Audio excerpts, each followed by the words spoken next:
Donc bonjour. Donc pour ceux qui ne connaissent pas, je suis Pascal Boyard. Je suis apiculteur à Pessoforge. Et avec mon ami Julien, on s'était proposé de vous faire une conférence avec un titre un peu tapageur, hein, comment avoir des bonnes années de production. Donc pour essayer de répondre à un certain nombre de questionnements, on me disait oui, c'est bien que vous communiquiez.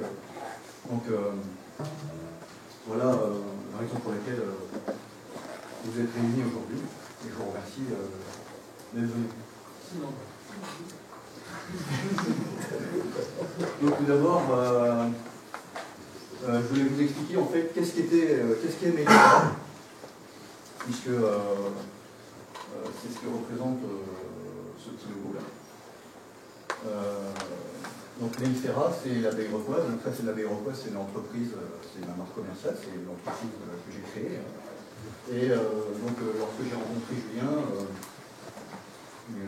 tous les deux, nous avons créé ces deux entreprises, l'abeille rockoise. Et avec notre ami Vincent Trétrizella, qui n'est pas là pour des raisons professionnelles, puisqu'il travaille tous les samedis. Nous sommes membres en fait du Civin de l'Iroquois. Et nous avions dit, on va essayer de créer un groupement d'apiculteurs qui travaillent sur les abeilles de qualité et dans l'objectif de chercher des abeilles qui résistent à leur environnement et aux problématiques de leurs maladies et des parasites. Donc, de là est sorti Mellifera, parce qu'on avait besoin d'officialiser l'existence de ce groupe. Jérôme Alphonse, qui nous fait le plaisir d'être là, qui est venu nous voir du Vercors, nous a rejoint cet été. Et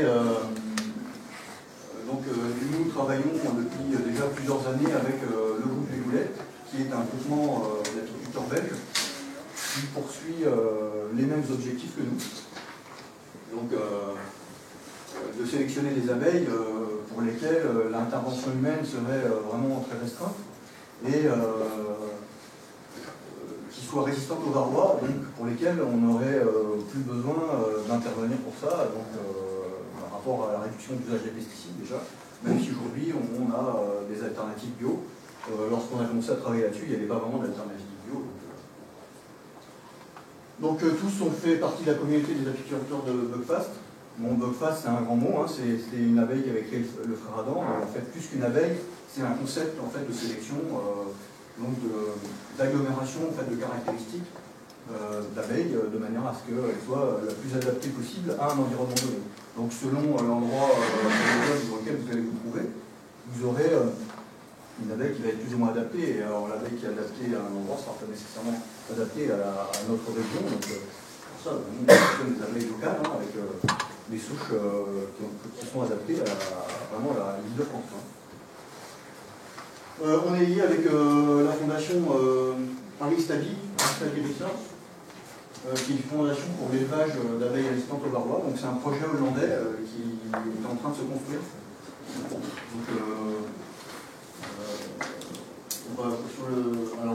nous sommes accueillis à Anteia. Vincent vous a présenté tout à l'heure la fondation, donc je ne reviens pas sur cette excellente présentation. Donc je reviens sur Aristabi Research. Aristabi Research, donc ce sont des scientifiques de haut niveau. Hein, pour ceux qui ne connaissent pas, on a Ralph Loeffler qui travaille sur la résistance aux varroa et les abeilles hygiéniques hein, depuis déjà des années. On a Bob Danka qui travaille sur les abeilles résistantes aux varroa aux États-Unis. John Arbo qui a fait beaucoup d'études sur les abeilles hygiéniques et la résistance aux varroa. Et puis un tas d'autres scientifiques qui font des publications et qui font des recherches en fait, sur l'abeille. Donc c'est vraiment un projet robuste. Hein. Alors, nous représentons quelque part une coalition européenne, donc la communauté des apiculteurs de Buckfast. Le groupe des Goulettes, en fait, voilà, ça représente un peu toutes ces, enfin pas un peu, en fait, toutes ces nations au travers de l'Europe. Et on travaille tous vers cet objectif Donc ce qui nous permet d'éviter les problématiques de consanguinité, puisqu'on échange du matériel génétique entre nous. Et on teste de manière la plus large possible, donc ce qui nous permet d'avoir voilà, une grande diversité génétique pour conserver des abeilles le plus adaptables possible. Alors la problématique, comment avoir de bonnes politiques de production, donc comme je disais, c'était un titre un peu tapageur, donc on va essayer de voir qu'est-ce que ça recouvre. Donc une petite définition, alors des bonnes colonies pour de la production. Alors on n'a pas toujours cette approche-là, hein, en tant qu'amateur, la production, bon, bah, des fois, avec 2 kg, 5 kg, 10 kg, ça suffit bien. Bon, les professionnels, eux, ils ne sont pas dans cette optique-là, et nous, en fait, on est un peu entre les deux, on tend quand même vers plus de professionnalisation. Donc la production, c'est quand même important pour nous, et puis bon, des abeilles qui produisent beaucoup de miel, elles en produisent aussi beaucoup pour elles, et ça montre qu'elles sont bien adaptées, et donc si elles sont performantes, nécessairement, elles seront performantes pour les petits apiculteurs. Donc l'apiculture, c'est aussi de la culture d'abeilles. Il y a une notion d'exploitation, il y a un intérêt économique. Donc les bonnes colonies, c'est les colonies qui vont être économiquement intéressantes. Économiquement, c'est-à-dire qu'ils demandent le moins de travail pour un rendement donné. Donc l'apiculture, depuis la nuit des temps, hein, l'homme entretient une relation avec l'abeille, c'est pour lui prendre son miel. Donc globalement, l'apiculture, c'est on évalue quand même la production du miel, entre autres. Aussi, on valorise le pollen, la propolis, hein, tous les produits de la ruche, donc globalement, il y a une notion économique. Donc comment avoir des bonnes colonies de production, ça sous-entend, on recherche des colonies qui présentent les bonnes qualités pour une certaine production, et donc avoir, ça signifie qu'on les installe dans un environnement de qualité, et en fait on les conduit, on les accompagne dans leur développement, quoi. Parce que ça reste quand même des animaux sauvages. Et donc nous sommes plutôt des bergers d'abeilles. Alors, notre apiculture elle s'inscrit dans l'environnement, et l'environnement écologique en fait, de vos ruches, enfin de nos ruches, est quand même très important. C'est-à-dire que vaut mieux un environnement comme ça, très riche en fleurs,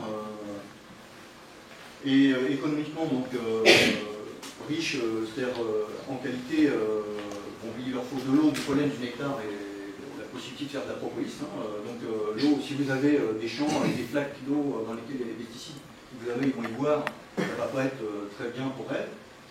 Si elles vont utiliser des fleurs qui ont été, dont les plantes ont été contaminées par des pesticides, nécessairement le pollen ne va pas être génial pour elles. Et si ces plantes ont un nectar qui découle des pesticides, ça ne sera pas très bien non plus. Et si elles ne peuvent pas récolter de propolis, comme la propolis qui leur sert pour partie pour leur système de santé, il faut quand même que, même si elles n'ont pas besoin énormément, elles ont quand même besoin d'en faire. Donc il y a aussi l'environnement calendaire, c'est-à-dire que les ressources de vos ruches doivent être étalées sur l'année. Hein.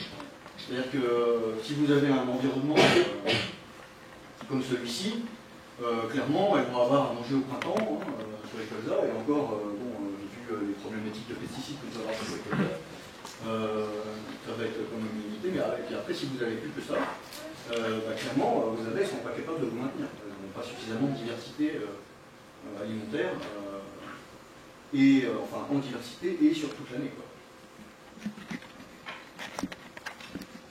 Donc, en fait, il faut vraiment que vous vous concentriez sur l'environnement proche de chez vous, proche de vos abeilles. Cette étude, en fait, montre des résultats sur la distance moyenne globale de recherche de nourriture.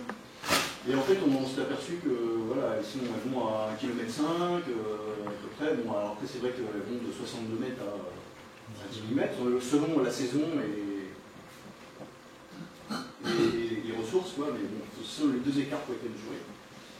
Et puis, en fait, dans un paysage simple, en fait, elles vont à moins de 2 km. Et dans des paysages complexes, elles vont à 1,5 km, 1,6 km. Donc, globalement, alors comme on a des variations en fonction de la saison, en juin, elles vont, comme il y a des ressources plus rares, elles vont aller un peu plus loin. Mais il faut vraiment vous concentrer dans un rayon de kilomètres autour de vos ruches, hein, en termes de qualité d'environnement. Les problématiques des abeilles, donc en fait, bon, il y a quand même d'études qui ont été publiées, puis récemment, il y a un consensus qui dit que les causes sont quand même multifactorielles. En fait, on n'arrive pas à savoir quelle est la cause principale, s'il y a des causes combinées, et quelles combinaisons. Bon, on a quand même des bonnes idées, mais on sait que voilà, les maladies, les parasites, le manque de diversité alimentaire, le manque de constance alimentaire, la qualité alimentaire et les pesticides, donc tout ça, ce sont des éléments en fait, qui sont importants pour la santé de vos colonies. Depuis quelques années, l'équipe de Luc Belzin a montré que l'imidaclopride, donc la molécule du gaucho, favorisait le développement de la nosémose. C'est-à-dire qu'elle va affaiblir le système immunitaire de l'abeille et du coup la nosémose va se développer. Alors, on a les néonicotinoïdes de type clothianidine qui affectent l'immunité des insectes en favorisant la réplication de virus pathogènes. Donc il y a de plus en plus d'études montrent que voilà, il y a des impacts sur le système reproducteur, donc la baisse de la fécondité des reines, la réduction de la durée de vie des reines, la baisse de la vitalité des spermatozoïdes, comme chez l'homme, la baisse de volume de sperme chez les mâles, comme chez l'homme aussi, la baisse de la vitalité des mâles, donc pour les vols de fécondation, ça peut être problématique, des impacts sur le système nerveux des abeilles, des mâles et des ouvrières, et sur le système immunitaire, donc qui augmente leur sensibilité aux maladies. Et donc, globalement, a un impact direct sur la productivité de vos ruches, la santé de vos ruches et la manière dont elles vont se développer et se multiplient éventuellement. Là, on a une étude belge qui démontrait aussi des causes multiples, comme les changements des pratiques agricoles, on connaît tous, qui conduisent à la raréfaction des ressources alimentaires en qualité, en diversité, en quantité aussi. Il y a des régions où les agriculteurs arrêtent de faire de l'élevage, donc ils vont détruire les petites haies, faire des grandes parcelles et partir sur des grandes cultures, maïs, colza, céréales. Du coup, tout ce qu'il pouvait y avoir dans les prairies, comme on a vu sur les premières photos sur l'environnement, vont disparaître et nécessairement, s'il y avait des abeilles dans ce cas-là, elles vont être directement impactées et ça va conduire progressivement à leur disparition, sauf à ce que l'homme intervienne pour les supplémenter. Donc ça c'est un article qui est paru au mois de novembre dans l'Abeille de France, vous l'avez peut-être tous vu, il est paru aussi dans des revues belges. C'était sur la problématique de la diversité des pollens. Donc c'est une synthèse qui a été faite par Yves Lecomte, mais il y a eu plusieurs scientifiques qui ont travaillé et c'est le résultat d'une thèse. Qui dit que voilà, un pollen de mauvaise qualité, un peu nourrissant, comme le pollen de cyste, naît des problèmes de développement des glandes hypopharyngènes et donc une baisse de la qualité de la vitellogéline, qui est la protéine principale de la glire royale, et donc qui va impacter directement la santé des abeilles qui sont élevées par la suite. Et en fait, ils ont aussi montré que les abeilles qui étaient parasitées par la nosémose, le parasite noséma, eh ben, elles vivaient beaucoup plus longtemps si elles avaient des sources de pollen plus diversifiées. Donc on peut imaginer que voilà, si elles sont affaiblies par des néonicotinoïdes type gaucho et qu'elles ont la nosémose, et qu'elles ont une mauvaise diversité pollinique, et ben elles vont vivre moins longtemps, et donc ça va se traduire directement sur la performance, sur la vie de votre colonie, sa vitalité, et voilà, c'est un exemple de cause multifactorielle. Alors en fait, il faut que vous imaginiez un peu, si vous avez les vivre dans un environnement pauvre en diversité, désertique la moitié de l'année, qui sont exposés à des pesticides, parasités excessivement par le varroa, leur survie est en jeu. Imaginez-vous, quand vous avez la grippe, vous êtes très fatigué, vous vivez dans un désert, il faut que vous vous déplaciez, vous fassiez 15 km pour aller vous nourrir, la nourriture qu'on vous donne elle est empoisonnée, et en plus, ça vous désoriente, vous avez du mal à revenir à votre maison, et en plus, vous avez un parasite qui est à l'échelle de l'homme, de la taille d'un chat, vous coupe le son. Donc, des pauvres abeilles. Donc on est un peu dans cette situation-là, et là, tout de suite, quand on transpose ça, alors la comparaison, en fait, c'est la comparaison que je vous ai faite, c'est une comparaison d'une scientifique, Maria Scriva, qui a fait une conférence sur l'abeille et qui montrait, qui donnait cet exemple-là. Alors, les éléments de conduite. Donc, je vais commencer par la sortie d'hiver. Souvent, là, déjà, on est en hiver. Puis, j'aime bien en fait, démarrer à partir de là, parce que ça donne des éléments d'analyse. Sortie d'hiver, donc ce qui est très important, c'est la taille de la grappe. Donc là, je vous donne un exemple d'une photo d'une belle grappe que j'ai fait en mars 2012. Bon, c'est vraiment une belle grappe. C'est-à-dire que là, quand ça commence à fleurir sur les pissenlits ou même les saules, on y met de l'eau. Bon, non, mais sans arriver à ça, voilà, c'est une belle grappe. C'était juste pour illustrer que voilà, la grappe est importante. On va continuer à aborder la grappe. L'âge de la reine, donc en fait, l'âge de la reine est important. Hein. Plus votre reine est jeune, plus elle aura pondu longtemps dans la saison. Donc plus elle aura pondu longtemps, plus vous allez avoir des abeilles qui vont vivre longtemps. Parce que les abeilles d'hiver, elles ont une durée de vie limitée, mais si à un moment elles s'arrêtent si elles s'arrêtent de pondre en mois d'octobre, les abeilles vont avoir du mal à aller fin avril. Donc l'âge de la reine est important. Et alors il est d'autant plus important qu'aujourd'hui, quand on est dans un environnement qui est plus ou moins pollué, il faut savoir que la reine, elle ne se change pas comme les abeilles, et du coup, comme elle a une durée de vie vraiment longue, elle va accumuler un certain nombre de pesticides, éventuellement, qui vont jouer sur sa vitalité. Et d'avoir une reine jeune, c'est quand même pratique. Alors une reine d'1 an, par exemple, en automne, elle va prendre 10 jours de plus qu'une reine de 2 ans, et elle va prendre 17 jours de plus qu'une reine de 3 ans, par exemple. Et puis les pertes de reines en hiver, en fait, si c'est des reines de l'année, vous allez en perdre beaucoup moins que si c'est des reines de 2 ans ou 3 ans. Alors la pression des varrois, c'est un élément très important aussi. C'est-à-dire que plus vous aurez de varrois, moins les abeilles vont vivre longtemps. Il faut savoir que quand même le varrois, il prend sur les abeilles, il leur pompe leur hémolymphe, donc en plus de leur transmettre des maladies, il les épuise en leur prenant leur vitalité. Quand même. Donc, l'exemple du chat, sur le trajet. Bon, la longévité est importante, puisque vous avez, il faut qu'elles arrivent quand même jusqu'au printemps. Et alors, selon les lignées, vous allez avoir des abeilles qui vont vivre plus ou moins longtemps. Ça, c'est pareil, hein, il y a des stratégies. L'abeille noire, par exemple, est connue pour avoir une grande longévité, parce que les reines, elles ont une fécondité plus limitée. C'est la stratégie biologique de l'abeille noire. Les abeilles italiennes, en fait, elles pondent beaucoup, mais les abeilles, en fait, ont une durée de vie plus courte. Donc, elles consomment beaucoup plus. Et voilà, c'est des stratégies, voilà, elle a une très grosse fécondité. Mais une durée de vie plus courte. Alors, dans les citations, il y avait Charles D'Adam qui disait « Une abeille de mars vaut 10 abeilles de juin ». Bon, ça, je l'ai déjà entendu.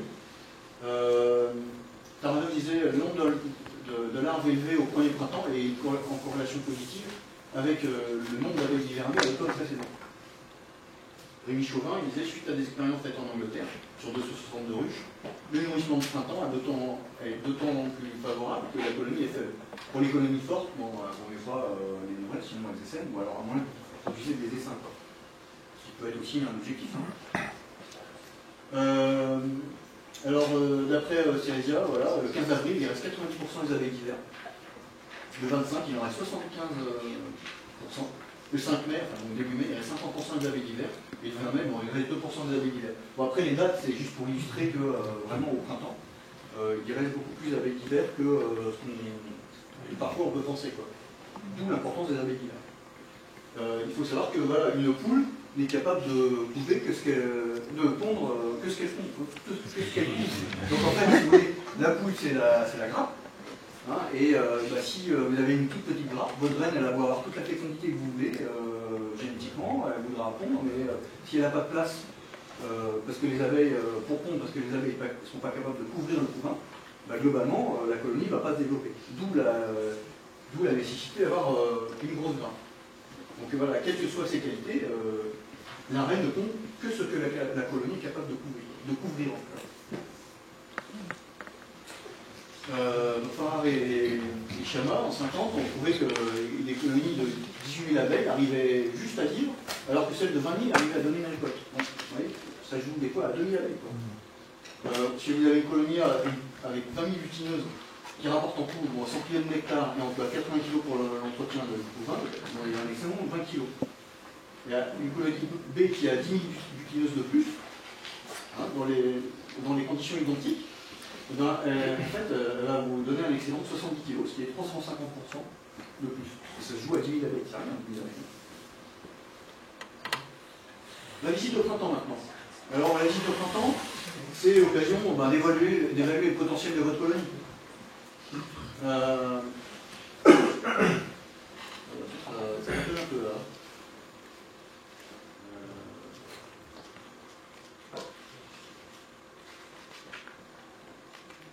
Il manque des bouts.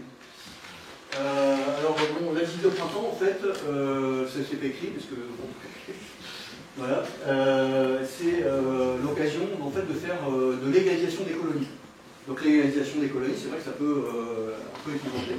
En fait, c'est la pratique de dire je vais prendre du couvain et des abeilles d'une colonie qui en a vraiment beaucoup pour mettre dans une colonie qui en a pas.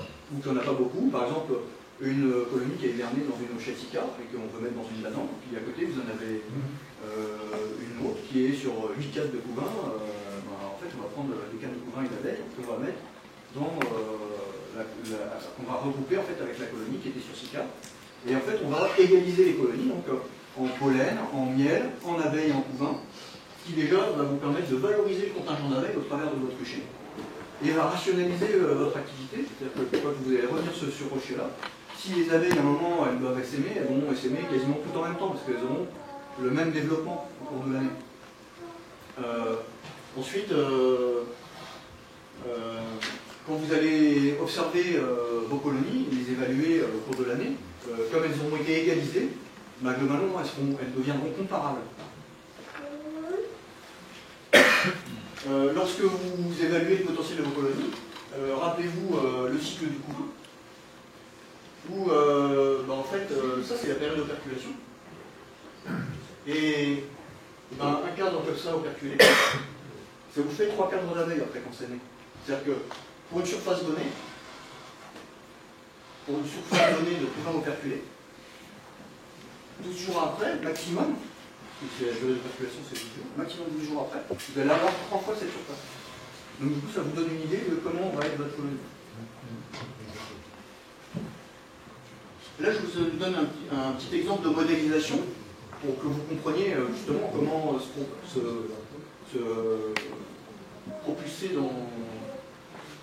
dans l'idée d'évaluer avec le calendrier. Donc là, j'ai fait des blocs c'est des séparations de 21 jours. Et donc entre la ponte et la naissance de l'abeille, vous avez 21 jours. Il faut 21 jours pour devenir butineuse, et puis elle va mourir 21 jours après, plus ou moins, hein, en fonction de l'intensité de son activité, de la longévité, de la lignée, mais bon, là, sur la théorie. Donc du coup, en fait, ça vous permet de voir comment va se développer votre colonie.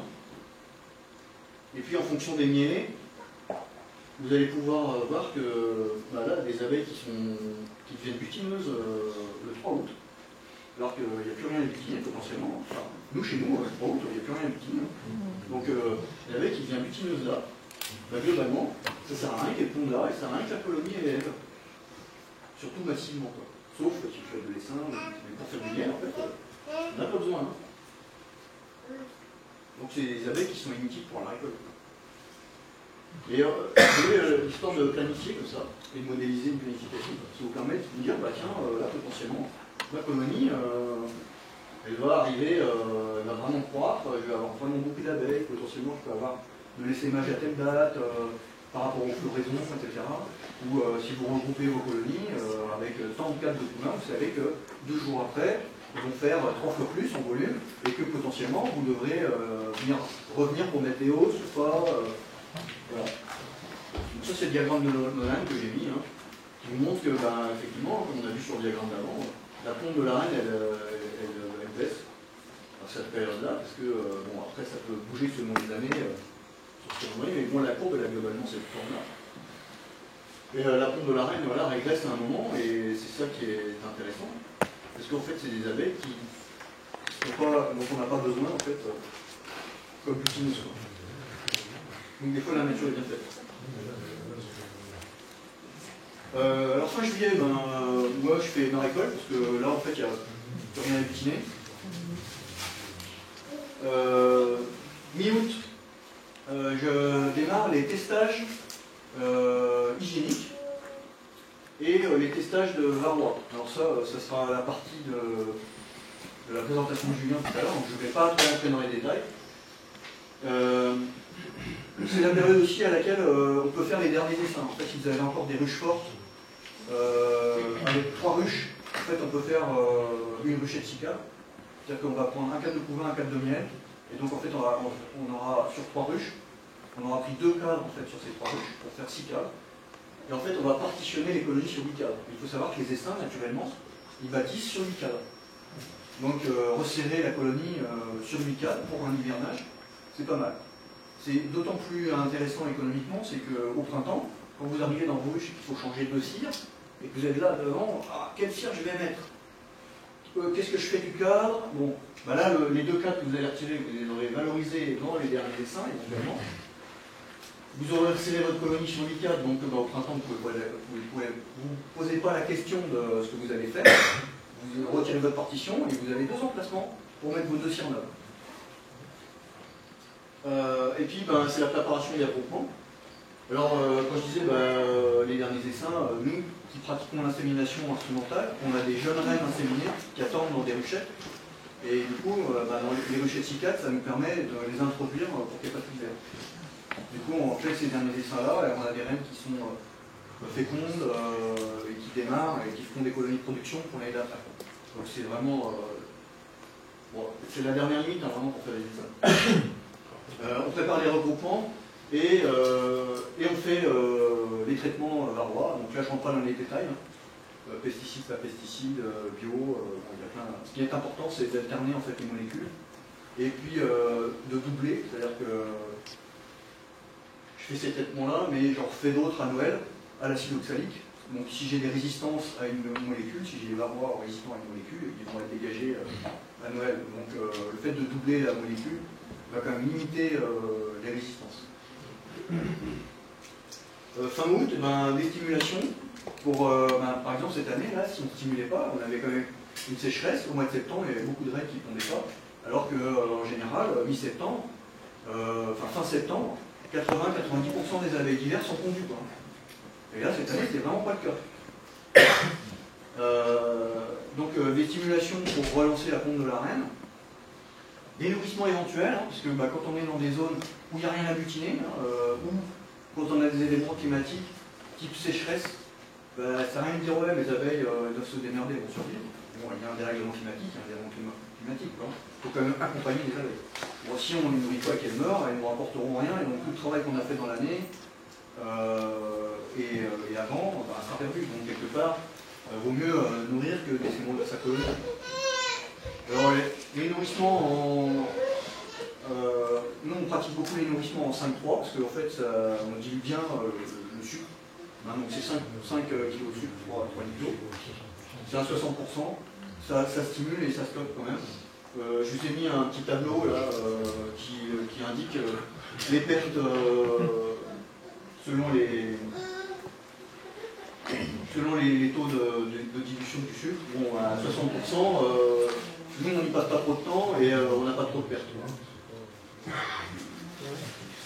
Donc là je vais parler un peu du cas des sirops du commerce, parce que donc Julien avait fait des recherches là-dessus et avait trouvé des études où des expériences avaient été faites et des abeilles étaient nourries avec des sirops 50-50, alors en saccharose, en miel ou en HFCS. Les HFCS c'est les high fructose corn syrup, donc c'est les sirops type ceux que vous avez dans les syndicats, les sirops commerciaux, c'est les sirops glucose, fructose, c'est surtout du fructose là ceux-là. Et ils ont utilisé du sirop de raisin riche en fructose aussi. Et en fait, ce qu'a montré cette étude, c'est que la nourrissement au saccharose, donc au sucre blanc, permettait une survie plus longue des abeilles de 56,3 jours contre 31,3 pour du miel. Et puis alors le raisin, on n'en parle même pas parce que les abeilles, elles ne vivaient pas bien. Alors, bon, ce qu'on ne sait pas trop dans cette étude, me semble-t-il, c'est si on avait des OGM ou des pesticides dans ces sirops, parce qu'en fait, comme c'est des sirops qui sont faits à base de maïs, en fait, ils prennent des amidons de maïs dans lesquels on met des enzymes qui vont transformer l'amidon de maïs en fructose. Donc, globalement, on ne sait pas trop si on récupère les pesticides qu'il y avait sur la culture. Avec le saccharose, et a priori, bon, ça, on essaie d'étudier ça là, pour être sûr, mais les techniques d'extraction du sucre des betteraves en sucrerie permettraient de ne pas récupérer les pesticides. Du coup, ça pourrait expliquer un certain nombre d'éléments. Pourrait-il que bon, il y a eu d'autres expériences, on retrouve encore le HFCS. Des ruches qui étaient enfermées dans une pièce fermée nourrie avec le HFCS et du saccharose. Ben, celles qui étaient avec le saccharose, mais c'est celles qui ont pris plus de poids. Au niveau du couvain, il n'y avait pas vraiment de différence entre les deux. Et puis alors, il y en a qui ont été nourris avec ces deux sirops durant l'hiver et qui étaient placés dans un désert. Et ben, celles qui avaient du saccharose, qui étaient nourries au saccharose, elles étaient quand même, elles avaient beaucoup plus de population, quoi. Voilà, alors bon, bah, le saccharose, c'est peut-être plus adapté. Bon, j'ai mis cette petite phrase-là, mais voilà, parce qu'il faut se poser la question. Pour des hivernages, c'est peut-être pas adapté pour produire de l'essaim ou pour un nourrissement en fin d'été, ou voilà, au mois d'août, juste après une récolte ou un truc comme ça. Ça peut convenir. Mais voilà, il faut quand même se poser la question. Donc là, Noël, on a passé un peu Noël, mais traitement acide oxalique, donc c'est un traitement par dégouttement, c'est à la seringue, hein. C'est vraiment un gain de temps comparé à la cuillère et à la vaporisation. Gain de temps pour l'agriculteur, bon, déjà on ne porte pas la batterie, il ne faut pas la recharger, on n'a pas à mettre la cuillère, attendre je ne sais pas combien de temps, on ne se prend pas les vapeurs, il ne faut pas le masque. Voilà, c'est quand même plein d'avantages. Donc on fait un sirop 50-50, sucreux, et dedans on met 35 grammes d'acide oxalique. Et on va mettre 5 ml par ruelle occupée. Donc ruelle complète, donc on fait un peu la part des choses. Et en fait ça dégouline sur les abeilles, elles boivent ce sirop, et puis ça va empoisonner le varroa qui pompe l'oreille molin. Donc à l'occasion de ce traitement, vous allez évaluer en fait la taille de votre grappe, vous les voyez, vous avez. Alors c'est moins perturbateur pour les abeilles que la vaporisation. Pour ceux qui ont déjà vaporisé, les abeilles quand elles sont en grappe, elles se dégradent, et puis ça bondit, et en général ça se traduit par une grosse consommation de miel, parce qu'elles sont perturbées. Et comme elles ne peuvent pas nécessairement sortir pour se vider, vous pouvez, enfin, on a observé des cas de diarrhée printanière plus prononcée sur des abeilles qui avaient été traitées par vaporisation à l'acide oxalique. Donc là, vous allez voir la taille de votre grappe. Donc ça vous donne un élément. Si elle est toute petite, vraiment une petite orange, et puis que vous avez un moins 10 derrière, là, vous pouvez vous dire qu'elle va avoir quand même du mal à maintenir une température correcte pour que la spermathèque de la reine ne prenne pas froid. Il faut savoir que la spermathèque de la reine, si les spermatozoïdes ils prennent froid, ils vont mourir. Et donc votre reine, après, elle sera vivante, mais elle va pondre que des œufs de mâle. Vous savez, les abeilles, elles le sentent, quand la spermathèque elle est morte. Et c'est là que vous avez des ruches qui sont désertées, parce que les abeilles, à la limite, vont aller se répartir dans les autres ruches, elles vont abandonner leurs ruches. Et là, on retrouve des ruches vides. Donc là encore, la taille de la grappe est importante. Et le fait qu'il y ait des abeilles d'hiver nombreuses, c'est important. Donc ça va vous donner une idée de la taille de la grappe, sa position dans la ruche par rapport à ses réserves. C'est plutôt dans le haut, plutôt dans le bas, et la quantité de réserve. Donc savoir s'il faut que vous interveniez ou pas. Si c'est des toutes petites grappes de grosse commune orange, ça vaut peut-être pas le coup d'intervenir. Alors je voulais revenir sur une bonne ruche, c'est une bonne reine. Et une bonne reine, ça dépend de l'élevage de la reine. Alors les conditions d'élevage larvaire de la reine, c'est vraiment une grosse population de jeunes abeilles. Une larve très jeune. Donc pour ça on va voir le calendrier, mais en fait on va mettre des cadres vides dans une ruche dont la reine nous intéresse. on va la faire fondre dedans, et donc à telle date, on sait que la reine elle a fondu, et donc on sait que 3 jours après, vous allez avoir l'éclosion, et donc vous allez avoir des larves très jeunes. Les larves de moins de 24 heures sont très adaptées vraiment pour relever des reines. Alors on a le cas de double greffage. Alors nous on a fait du double greffage pour voir un peu, et en fait il y a des études qui disent ça fait des plus grosses reines, et il y a des études qui disent ça fait des moins grosses reines. Alors c'est vrai que ça fait des plus grosses reines si vous prenez des larves plus âgées de 24 heures, mais si vous prenez des larves de 24 heures, vraiment, ça fait pas de différence. Donc le double greffage, c'est vous greffez une première larve, vous donnez à élever, et puis le lendemain, enfin, vous revenez, vous délarvez. Donc là, vous avez l'âge d'air royal. Les abeilles ont l'habitude d'aller sur les cupules d'élevage, et voilà, vous remettez une larve que vous remettez, et elle réélève. Et donc l'idée, c'était qu'il y ait énormément de gel royal. Donc Karl Weiss, en 1974, avait montré qu'il n'y avait pas d'impact si on prenait vraiment une larve jeune de 24 heures. Donc là, voilà, je vous donne un exemple de ruche pleine d'abeilles. Hein. C'est juste comme l'histoire de la lampe. Ouais, il faut mettre des photos. Voilà, et en fait, là, pour revenir sur la planification, là, je vous ai mis un exemple de calendrier d'élevage que moi je fais. Alors, moi je le fais en longueur, Julien il fait en hauteur.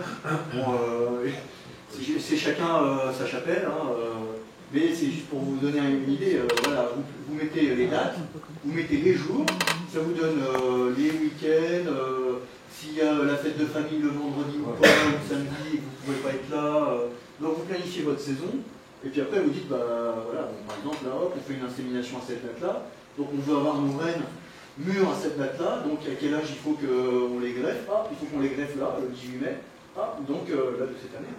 Donc si on les greffe le 18 mai, il faut que la reine ait pondu maximum le 15 mai. Donc ça veut dire qu'il faut les mettre un cadre tout neuf et conditionner la reine rasseuse qui va nous pondre des œufs de nos futures reines de course à cette date-là. Bon, en plus ça va vous donner une idée, voilà, l'operculation elle sera là. Et puis bon, ça c'est la période où il ne faut vraiment pas toucher aux cellules parce que sinon vous risquez d'avoir des problèmes. Et puis à partir de cette date-là, vous pouvez commencer à introduire vos cellules dans les ruchettes. Donc déjà, ça vous dit, bon bah là, cette date-là, je dois introduire, là, et puis là, voilà, là, la reine elle est née, quoi, hein, enfin elle est née là, quoi. Hein. Donc il faut avoir vos nucléi, vos ruchettes, il faut que tout ça soit prêt. Donc du coup, ça vous permet de dire, peut-être les nucléi, je vais les faire à cette date-là, ou vous voyez, enfin il faut les faire avant en tout cas. Voilà. Et puis à toute cette période-là, c'est la période là où la reine va être en ruche et où elle aura une fécondation optimale, alors, soit pour l'insémination, soit pour... ça avance plus là.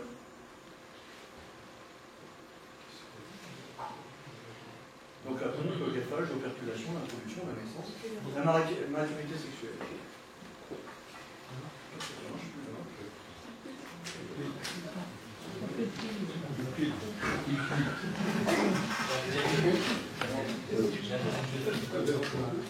Donc, alors, une bonne reine. Une bonne reine, ça dépend de la génétique de la reine et de la génétique des mâles. Parce que moi, la reine, en fait, c'est la reine, mais c'est sa spermathèque. Parce qu'en fait, ce que vous évaluez, c'est la ruche. Et la ruche, c'est la reine et sa spermathèque. Donc, tous les mâles qui ont fécondé la reine. Alors, nous, en cas d'insémination, on est très homogène, puisqu'on part sur des mimées, donc on a des mâles qui sont tous des frères, issus de reines sœurs. On va y revenir après, sur les mâles. Donc, quelles sont les qualités qui conduisent à des bonnes colonies de production? Donc ça, c'est les qualités principales. Hein. Ça ne veut pas dire que celles d'après ne sont pas intéressantes, mais les qualités déterminantes pour le rendement, c'est la fécondité, hein, parce que votre reine, si elle ne comprend pas, elle ne fera pas d'abeilles, il n'y aura pas d'abeilles, pas de butineuses en grand nombre, on l'a vu tout à l'heure. Ça peut jouer à 10 000 abeilles. Donc c'est important qu'elle soit féconde. Le zèle ou l'ardeur à butiner, hein, si vos abeilles, dès qu'il y a une accalmie, qu'il fait beau, qu'elles pourraient... non, ça marche pas. Dès qu'elles pourraient sortir, si elles restent dans la ruche, ça va pas, quoi. La résistance à la maladie, quand vous avez la grippe, vous êtes moins performant que quand vous ne l'avez pas. Donc clairement, ça c'est déterminant. La lenteur à essaimer, quand vous avez une ruche qui au moment de la mielée essaime, elle ne fait pas de miel. Hein. Et alors, bon, moi j'ai rajouté deux choses aussi. Le comportement hygiénique, hein, parce que c'est très favorable contre les maladies de couvain. L'abeille noire, typiquement, elle est très sensible aux maladies de couvain, les larves momifiées, tout ça. Donc, quand vous voyez des larves momifiées là, sur la planche d'envol, c'est que c'est pas que c'est des colonies hygiéniques, hein, c'est qu'elles ont laissé la maladie se développer, parce que vous voyez des larves momifiées, donc il y a plein de spores dessus. Donc quand elles ont nettoyé, elles ont mis des spores partout dans la ruche. Hein. Donc il faut que les abeilles interviennent avant, c'est-à-dire qu'elles détectent la maladie avant et qu'elles nettoient. Donc, la résistance, les abeilles hygiéniques, globalement, sont résistantes aux maladies de couvain, comme les loques et les couvains chauves, la scopérose et autres. Donc c'est quand même important, d'ailleurs il a été montré, les Américains ont montré que les abeilles hygiéniques, globalement, produisaient plus de miel que celles qui ne l'étaient pas. Le comportement VSH, donc ça Julien nous fera une présentation tout à l'heure. Mais comme c'est résistant, c'est un comportement de résistance contre le varroa, globalement, les abeilles, comme elles ont gardé leur vitalité, elles ont un grand dynamisme et elles vont pouvoir mieux récolter et vivre plus longtemps. Donc du coup, ils feront une meilleure récolte. Les qualités d'importance secondaire, qui restent importantes, hein, mais secondaires. La longévité, bon, néanmoins, c'est quand même important, parce que plus vos abeilles vivent longtemps, le coût d'élevage, c'est le même, hein, pour une abeille qui vit 3 jours ou 4 jours de plus, ou 3 jours ou 4 jours de moins. C'est le même coût d'élevage, sauf qu'elle va être mieux rentabilisée, parce que si elle vit plus, c'est plus sur la fin de sa vie, et du coup, ça va être valorisé sur le métier de lutineux. La puissance de vol, quand vous avez des abeilles, l'abeille noire, elle a une grande puissance de vol, elle peut aller très loin. Chez l'abeille noire bretonne, elle a même la capacité à voler par temps venteux, parce que elles rasent les murs, comme on dit. En fait, on les voit, elles rasent l'herbe, et elles montent au bord des haies, elles repartent et elles se protègent du vent, en fait. Donc c'est des comportements liés au sol. Et la puissance de vol, c'est important.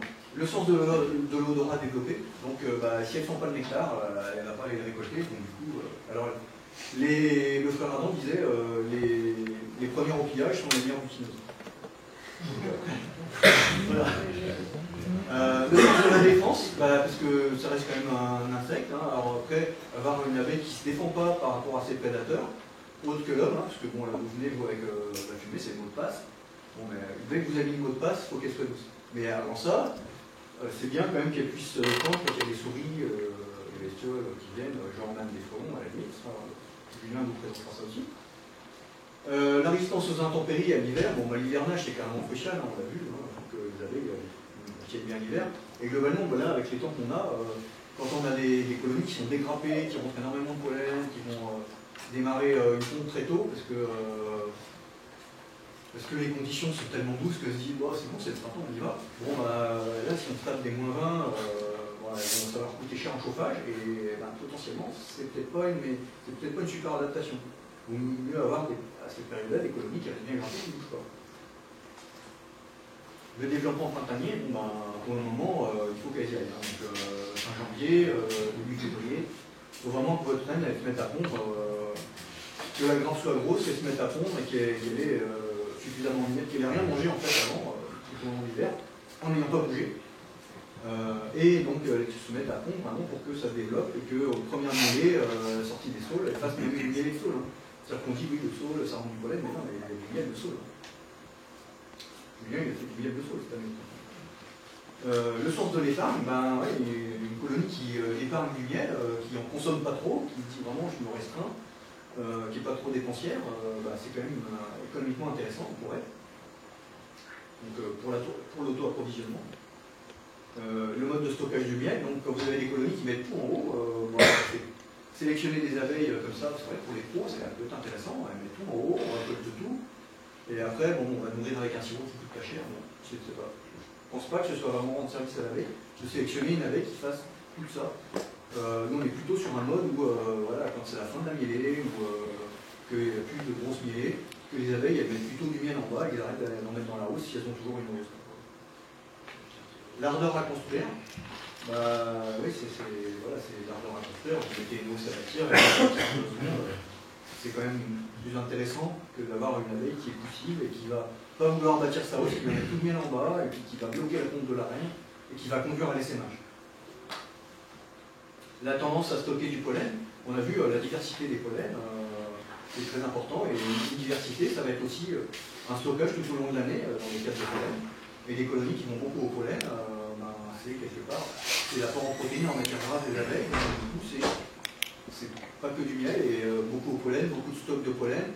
Si on a une sécheresse comme on a eu, bon, on peut nourrir au sirop, mais on n'a pas spécialement apporté de pollen, donc les reines, elles vont peut-être pondre un peu, mais si les abeilles n'ont pas de pollen parce qu'il n'y a pas de fleurs, elles ne vont pas élever. Donc si on fait du stock de pollen avant, sur des pollens de ronces qui sont de très bonne qualité, elles auront la possibilité d'élever des abeilles d'hiver vraiment de qualité. La longueur de la langue, ouais, parce qu'il y a des fleurs plus ou moins profondes, et la longueur de la langue, ça peut influencer, ça peut influer pour la récolte de miel, enfin de nectar. Il y a des qualités qui sont importantes pour la technique d'exploitation. Donc vous êtes tous d'accord que la douceur, c'est quand même une qualité qui est quand même assez intéressante. Le calme et la tenue sur cadre. Alors selon les pratiques apicoles, quand vous prenez un cadre et que les abeilles désertent tout, c'est vrai que si vous voulez récolter, ça peut être pratique. Néanmoins, quand vous faites votre visite de printemps, si vous prenez un cadre de couvain que vous trouvez avec toutes les abeilles désertes et qui fait 12-13 degrés, potentiellement votre couvain il va prendre froid. Vous pouvez avoir par la suite en fait un refroidissement du couvain et des maladies du couvain qui vont s'exprimer. Donc c'est bien d'avoir des abeilles qui sont calmes, qui tiennent bien le cadre. La faible utilisation de propolis, bon il en faut la propolis, c'est un système de santé des abeilles. Mais qu'il y en ait partout, des quantités phénoménales, on s'en colle partout, on en colle plein de matériel, c'est pas toujours utile, bien que maintenant, en fait, on l'utilise beaucoup, on la valorise, la propolis, donc bon, avec propolis, mais pas en excès. La régularité des constructions, donc là, des abeilles qui font des ponts de cire ou qui font des vaguelettes, qui font que quand vous visitez votre colonie, vous écrasez des abeilles, vous en rincez plein, vous ne pouvez pas intervertir vos cadres parce que quand vous descendez, ça va grignoter tout le miel, ça va générer des pillages, enfin. Donc la régularité des constructions, c'est quand même intéressant. Le sens de la propreté, bon, c'est mieux d'avoir des ruches propres que des ruches sales, on va dire. Alors les abeilles qui grattent les entrées des ruches, qui grattent les façades. C'est phénoménal de les voir. L'operculation haute du miel. Alors vous avez tous eu des cas où vous avez des cadres de hausse, où il y a des vaguelettes, et alors quand vous coupez avec votre couteau, ça a des opercules, une partie du cadre, il faut revenir avec la fourchette, tout ça, donc c'est une perte de temps. Et si vous avez une operculation haute, ça se coupe d'un coup. Donc ça c'est un gain pour l'exploitation. Le sens de l'orientation, quand vous avez des ruchers qui sont en ligne ou en arc de cercle, ou un peu n'importe comment, mais que c'est les deux ruches des deux extrêmes. On avait ça aussi à l'époque. Les deux ruches des deux extrêmes faisaient beaucoup de miel. Parce que, en fait, les butineuses, quand elles revenaient, elles n'avaient pas trop envie d'aller chercher leur ruche, elles allaient dans les deux. Du coup, on disait, c'était toujours eux qui étaient bien. Même si on les bougeait, en fait, au fil des années, c'était toujours les deux extrémités. Du coup, il ne faut pas se tromper en termes de sélection. Alors, les bases de l'élevage, ça repose sur le testage des colonies. Donc à minima, à votre niveau, sans être des fouilles de sélection, vous pouvez déjà tester l'hivernage, c'est quand même facile à voir, l'essaimage, la production, la résistance aux maladies, parce que ça se voit. Bon, pour les maladies à sport, le test hygiénique il est quand même super simple à faire. Je viens de nous donner tout à l'heure comment le faire. C'est quand même assez simple. Voilà. Et puis le testage des varrois. Bon, on prélève les abeilles, on les lave, enfin on les tue par congélation, on les lave, on compte les varrois, les abeilles, on les passe en train de double tamis. Julien nous présentera ça aussi tout à l'heure. C'est quand même à votre portée. Et puis les viroses, bon, comme les maladies, globalement vous avez des abeilles tremblantes, des abeilles qui ont les ailes tordues, des abeilles qui sont toutes lisses, toutes noires, toutes lisses. Tout ça, bon, ce sont des maladies que vous allez observer. Donc, typiquement, les abeilles qui ont des ruches qui sont fortement malades, vous n'allez pas utiliser ces ruches-là comme génitrices, ni pour faire des mâles, ni pour faire des mâles. Donc là, je vous montre, c'est un pédigré d'abeilles. C'est un peu du chinois, pour ceux qui ne connaissent pas trop. Bon, globalement, en fait, on a toujours les reines dans les parties du haut, et dans les parties du bas, on a les mâles. Donc là, en fait, la B6, c'est une B801 qui a été inséminée avec la B36 de chez Christian Wagner. Bob, c'est moi. C'est quand même des Bob. Et puis, en fait, à la suite, alors ça c'est les pédigrés, et en fait, cette reine-là, elle a été évaluée. Donc en fait, on tient des grilles, où on dit l'année de naissance, le mariage que c'est, l'année où on l'a évalué, la vitalité des abeilles, du couvain, le tempérament des abeilles, si elles sont calmes, si elles ont la tendance à l'essaimage, la fécondité, les récoltes de printemps, les récoltes d'été, la récolte tardive si vous faites de la bruyère ou si vous faites des tournesols, l'hivernage, la construction, enfin l'ardeur à bâtir, la qualité des constructions, si elles bâtissent bien droit ou pas, ou avec des fonciers ou pas, la propolis, la quantité des varrois que vous aurez pu évaluer, et puis le VSH, si vous l'évaluez, l'anosmose, si vous faites un test d'évaluation de l'anosmose au microscope au printemps. Et puis le test hygiénique, le pourcentage de couvain des operculés en 24 heures. Donc ça permet aux éleveurs de suivre les qualités des souches. Et quand on fait des ruches à mâles et qu'on s'échange du matériel génétique et qu'on poursuit des objectifs de sélection pour des critères donnés, ben si on doit avoir une abeille hygiénique, on va essayer de prendre des abeilles qui sont le plus possible hygiéniques. Mais voilà, et si on voit qu'elles sont très essaimeuses mais qu'on veut des abeilles pas essaimeuses, ben, on ne va pas prendre cette lignée-là, même si elle est très hygiénique. Enfin, donc après, c'est toujours peser le pour et le contre, mais c'est un tableau qui nous donne des indications. Alors 5, c'est la meilleure note, on va dire. Enfin, la vraiment meilleure note, c'est 6, c'est qualité exceptionnelle pour le critère évalué. Et 1, c'est... voilà. Donc 4, c'est dans la moyenne, 3, c'est insuffisant. Alors, la fécondation de la reine, en qualité et en quantité, c'est super important. Donc la durée de la période de fécondation, c'est important. Si votre reine n'est pas fécondée, si 3 semaines après sa naissance, la reine n'est pas fécondée, c'est pas la peine. Ou si elle est fécondée 3 semaines après sa naissance, elle va peut-être pondre, mais les abeilles la changeront à la première occasion. C'est pareil si elle est fécondée par que quelques mâles, la spermathèque ne sera pas bien remplie. Les abeilles le sentent, il y a eu des études qui ont montré ça. Le nombre de mâles qui ont fécondé la reine va remplir plus ou moins la spermathèque et le taux d'hormones de la reine va varier et les abeilles le sentent. Donc, on a eu des cas de reines qui ont été changées au mois de juillet, des reines qui avaient été fécondées tôt cette année en saison, et quand vous avez vu la saison qu'on a eue, elles ont mal fécondé. La qualité donc, de fécondation, s'il y a peu de mâles dans la spermathèque, changement des reines. Le contrôle de la pompe, en fait, quand vous contrôlez la pompe d'une reine, ça vous donne une idée sur la qualité de la fécondation. Une pompe très clairsemée, avec beaucoup de mâles au milieu, un couvain bien groupé, bien dense, avec une belle pompe, c'est tout de suite la reine est tourne. Donc alors là, je vous mets le même calendrier que tout à l'heure, sauf que là, je vous ai mis les reines et les mâles. Alors les mâles, voilà, donc vous avez la pompe du mâle, l'operculation, la naissance des mâles, et puis là ils sont matures. Donc, pour reprendre l'exemple de tout à l'heure où on fait une insémination au mois de juin, on veut des mâles matures, donc ça commence voilà, à 38, 42, 45, on est sur ce là, donc on sait que la reine elle va devenir le 25 avril. Donc il faudra dire qu'il faut qu'on introduise nos cadres à mâles avant. Donc les cadres à mâles, en fait, c'est des cadres dans lesquels on a découpé le bas. Et en fait, on met ça dans la colonie et les abeilles vont rebâtir ça tout de suite en mâle et la reine va prendre ça. Alors soit on le fait bâtir à l'avance et on le retire pour le remettre juste à la date donnée, soit on le met un peu en avance pour qu'elle ait le temps de bâtir et que la reine ait le temps de pondre.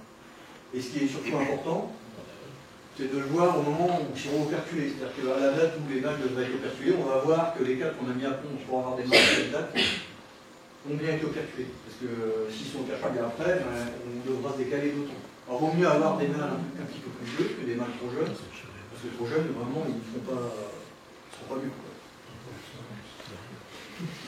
C'est bon.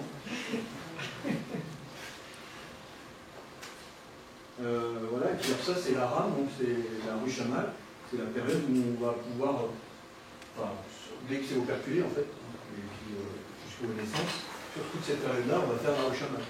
Et en fait, en fonction de notre planning, de ce qu'on va faire, tout ce qu'on aura mis dans ce planning, on va fixer la date à laquelle on va faire la ruche à mât, c'est-à-dire on va regrouper tous les cadres à mât qu'on a mis à pondre dans les ruches à mât, dans les ruches qui vont donner les cadres à mât, on va les regrouper dans une ruche dans lesquelles les mâles vont naître.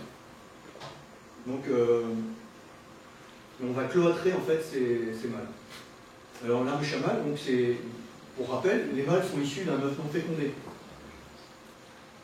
Donc si vous voulez des mâles qui ont un critère particulier, par exemple si on veut croiser, dans l'exemple de tout à l'heure, la B6, qui est une reine, donc on ne peut pas la croiser, enfin, si on va la croiser avec une autre, par les mâles, il faudrait qu'on fasse des filles de la B6 qui, elles, vont pondre des œufs non fécondés, qui vont donner des mâles qui auront les caractères de la ruche de leur grand-mère. Donc je vais expliquer comment on faisait pondre les mâles. Alors la constitution de la ruche à mâles, on regroupe les cadres à mâles. Alors soit ce qu'on fait bien, alors dans les ruchettes poirées c'est pas mal parce qu'en fait on peut les empiler dans les corps, ça se gère bien. Donc en fait on les empile entre deux grilles à rennes, si vous voulez, dans la même hausse. Et on va ajouter du couvain d'ouvrières qui vont s'occuper des mâles, qui vont les nourrir.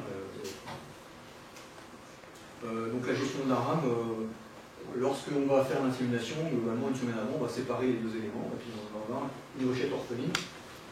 Les abeilles vont nourrir les mâles et puis vont les amener à la maturité. Les zones de fécondation, donc on a abordé le sujet des congrégations. Donc vous savez certainement que les mâles en fait se réunissent en congrégation à proximité des ruches dans lesquelles ils sont, mais alors des fois ça peut être à 1 km. Et toutes les ruches d'un coin vont aller faire la même congrégation. Donc quand vous faites des fécondations naturelles, les reines vont aller rejoindre ces congrégations-là. Les mâles se réunissent là, ils produisent des phéromones qui les attirent. Et donc les reines, elles arrivent, hello. Voilà. Le temps moyen, le temps de vol moyen d'un mâle, c'est moins de 15 minutes, avec des maximums à 20 minutes. Ça, c'est des expériences qui ont été faites en tunnel de vol, en tunnel de... On va voir les tunnels de fécondation après. Mais globalement, on arrivait à faire voler les mâles 15-20 minutes après, ils tombent en panne de carburant, et il faut qu'ils rejoignent une ruche. Donc qu'est-ce que font les mâles? Ils vont de ruche en ruche. Donc la dérive des mâles, c'est vite fait. À 60 km/h, plus ou moins, en fonction du vent et autres, si vous prenez 20 minutes de vol, le mâle fait 20 bornes. Donc sur des exemples de testage, où on va marquer des mâles, là, sur la photo, on va avoir des dérives de plus de 40 km. Donc comment on détermine une zone sûre? Alors, ça peut être de mettre des ruchettes avec des reines vierges, et puis sans mâles, et puis si vos reines ne pondent jamais, ou qu'elles pondent des mâles, globalement c'est qu'elles n'ont pas été fécondées. Donc du coup c'est une zone sûre.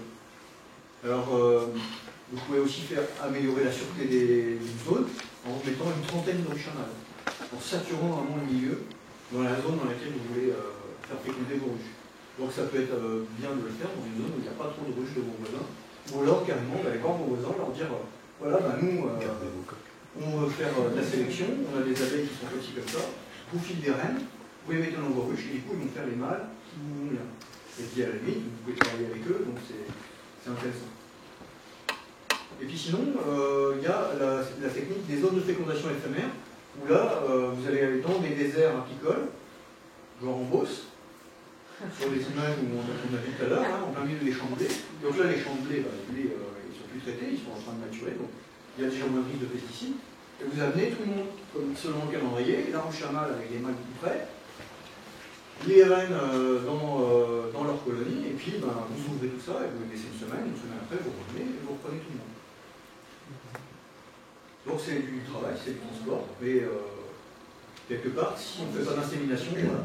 Alors il y a une autre technique aussi qui a été mise en œuvre par Pérez Maisonneuve, déjà il y a très longtemps, pour ceux qui ont connu. Et le livre La culture intensive et l'élevage de reines. Il mettait les ruchettes en cave pendant 3 jours, et puis il les sortait le soir à 17-18 heures quand tous les mâles sont rentrés. Et donc il sortait les mâles et les reines, et là ils disaient c'est le jour, et là tout le monde s'envolait. Un jour il faisait beau, et ils avaient des très bonnes fécondations comme ça. Donc ça marche aussi. mais c'est contraignant, il faut le faire plusieurs jours, et il faut déménager tout le monde. Alors il y a des gens qui ont fait des installations avec des rails automatiques, mais ça marche bien, mais bon, c'est du boulot. Alors je fais un point sur la légende des tunnels de fécondation, puisque c'est revenu là un peu par le Canada, tout ça.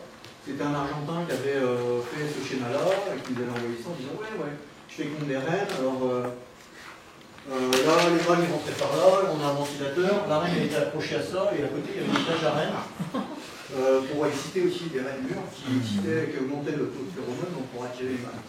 Alors il disait oui, moi maintenant je mets des coups, je peux féconder les reines, ça marche super, puis il y avait des petites lumières, bon voilà. Alors on a été avec les Belges, et les Hollandais, tout ça, on a joué à ça, on a fait des tunnels, vous voyez, des différents modèles, ça c'était la Auvergne qui a payé 2 ingénieurs pour travailler quand même 18 mois là-dessus.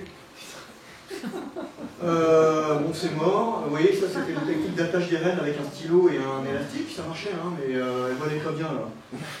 Là ça c'était la technique avec les Hollandais, ça volait mieux quand même, elle était quand même plus à l'aise la reine. Mais les mâles ne voulaient pas venir, même on a mis des phéromones, des QMP, tout ça. Et non, jamais ça. Donc en fait, à un moment, on s'est dit, si on veut progresser, il faut faire tel et tel investissement. C'était 10 fois le prix du matériel d'insémination. Insémination, en fait, on maîtrise, ça marche bien. On a des reines qui vivent suffisamment, et donc du coup, on a arrêté de jouer à ça, et on fait de l'insémination. Donc l'insémination, soit personnelle, donc vous vous formez, et puis voilà, comme nous, comme avec, et puis vous inséminez, soit en groupe, comme nous aussi, ou vous faites inséminer en groupe, donc vous avez vos reines, tout, et puis vous payez un inséminateur qui vient chez vous et qui vous insémine vos reines. C'est ce qu'on fait quand on va en Belgique, on se retrouve tous, alors nous on discute, pendant que l'inséminateur il fait tout l'eau. Donc nous on lui amène juste les mâles, sa femme elle pète les mâles, lui il prélève le sperme, et puis après on lui amène les reines. Quand il a suffisamment de sperme, on lui amène les reines, toutes les 2 minutes il insémine une reine, et voilà, court. Voilà. Donc ça fait ça, quand on fait les trucs en groupe, on amène là, et il en fait 400 dans la semaine. Hein. Donc alors on a calendrier, pareil, on a le même calendrier, partage du travail, éventuellement sous-traitance, donc si on a un inséminateur. On utilise la cage Yeti, donc c'est une petite cage comme ça, là où il est démonté. Et les planchers de mini plus, alors ça c'est pour les mini plus, hein, parce que, voilà, mais sinon dans les Loirets, Julien il y a les Loirets, moi je vais avoir ensuite le Loiret, on met des petites grilles à reines, pour éviter que les reines s'envolent avant la date. Ouais. Alors comment ça s'utilise la qualité? On attrape la reine, on la met dans sa petite cage, voilà, qu'on ferme, et puis hop, on la met entre 2 cadres dans la mini plus. Et puis après on la reprend, et on la met tout regroupée là dans la boîte.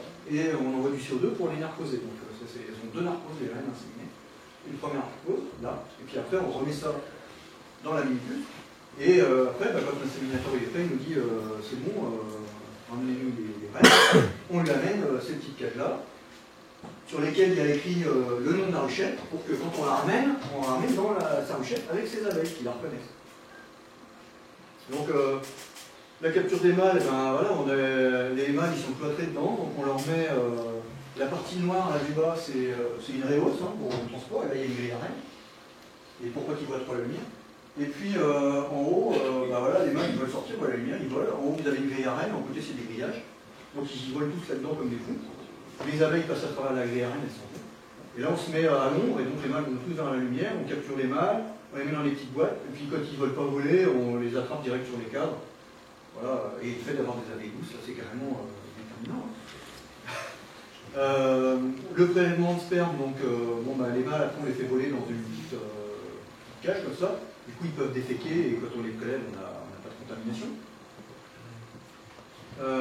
C'est prélevé sous la binoculaire. Et puis, lorsqu'on a la dose pour les mâles, la dose de mâle pour les 8 microlitres par reine, voilà, on prend la reine, elle est endormie et elle est inséminée. Et après, cette reine, elle est remise sur un petit hamac en sopalin, dans sa mini-puce. Et les abeilles viennent la réveiller, voilà, et c'est réglé. Et 5 jours après, elle pond. Voilà, il y a une autre variante, c'est la boîte polonaise. Donc il y a une petite cage, alors dans la partie haute, vous avez du sirop. La partie droite, là, c'est une petite adaptation pour pouvoir mettre une cupule d'élevage. Au fond, un lit d'acire, parce qu'en fait, on toque ça avec des ciracles, elles aiment bien se mettre là-dessus, elles s'accrochent. Donc on met 50, 70 abeilles là-dedans. Et elles accueillent la reine qui naît là-dedans, ou alors on met carrément une reine vierge avec une petite couche d'abeilles. Et puis ça attend aux couveuses le temps que la reine elle ait 7 jours. Et du coup, vous avez la reine sous la main, pas obligé d'aller cavaler, et puis si vous êtes à 10h, 11h le soir, à inséminer des reines, bah, vous n'allez pas dans les ruches la nuit chercher la reine, quoi, dans sa petite cage. Du coup là, bah, pour attraper la reine, on endort tout le monde, on attrape la reine, on insémine, on la remet dedans, et si 5 jours après elle n'est pas morte, parce que après elle est en couveuse à 24 degrés, avec ses abeilles, et si après 5 jours elle n'est pas morte, bah, c'est qu'elle ne mourra pas d'infection. Donc là, vous pouvez déjà vous dire, je vais aller l'introduire dans une petite colonie, soit une unicus, soit une moirée, où il n'y aura que des jeunes abeilles, vous aurez viré les butineuses en déplaçant la colonie. Et bah, voilà, la reine, vous avez une reine, c'est bien. Voilà, alors c'est la reine de la bouée polonaise, on peut les stocker pour le transport dans des petites, entre deux cases comme ça, et ça se met en ruchette. On a fait ça cet été. Et du coup, ça peut permettre, si vous avez des amis qui sont à l'autre bout du monde, ils peuvent mettre des reines, vous vous retrouvez au même endroit, elles sont inséminées par l'inséminateur et ils vont porter avec vos reines. Et vous avez juste à envoyer les cages ou échanger les cages de bonnes. Voilà. Les Polonais, ils travaillent beaucoup comme ça, ils vous envoient la reine par la tête, vous l'introduisez dans le cocher, c'est parti.